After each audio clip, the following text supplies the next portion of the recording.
The Hawkeyes looking to win their 11th straight at the expense of Wisconsin. This is your preview brought to you by Tyson Anytizers. Glad to see you. I'm Lauren Shehadi, Dennis Dodd, our college football columnist, as always, joining us now to talk about the matchup. Dennis, injuries on offense early in the season forced Iowa to focus on defense. It seems to have paid off, doesn't it?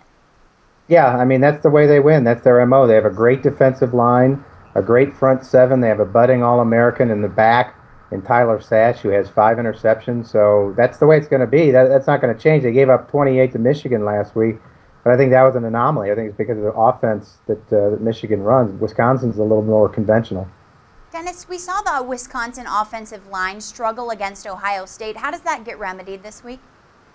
Well, they struggled, but you have to understand, Wisconsin outgained Ohio State by almost 300 yards. The problem was turning the ball over. Ohio State ran back 2 pick sixes and I think converted a fumble for another touchdown. I don't think it was the offense's fault last week. It was just ball security. They've got to get that fixed this week. What does Wisconsin have to do to beat Iowa, to contain them this week, Dennis? Well, I think they have to hold them down. It's going to be a defensive struggle. Wisconsin is a team that's had to outscore teams in the past. They've got to get an identity. They really, really blew that game last week in Columbus. They should have won it. They've got the rebound. I think they have to hold them down. They have to score on these guys. They have to penetrate that defense somehow. Dennis, before I let you go, Iowa, Ohio State, the only 2 remaining unbeaten teams in the Big Ten. They're meeting in November. Will that decide the conference? Well, we'll know in 2 weeks. Iowa follows up this trip to Wisconsin with a trip to Michigan State.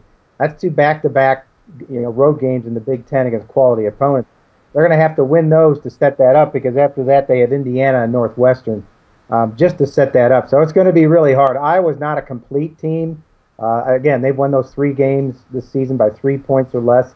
But they are playing well defensively. That's a good thing to be when you're in November and October in the Big Ten. Absolutely it is. Iowa, Wisconsin, 12 p.m. Saturday. Thanks for watching the preview, brought to you by Tyson Anytizers, the meaty good man snack. We'll see you soon.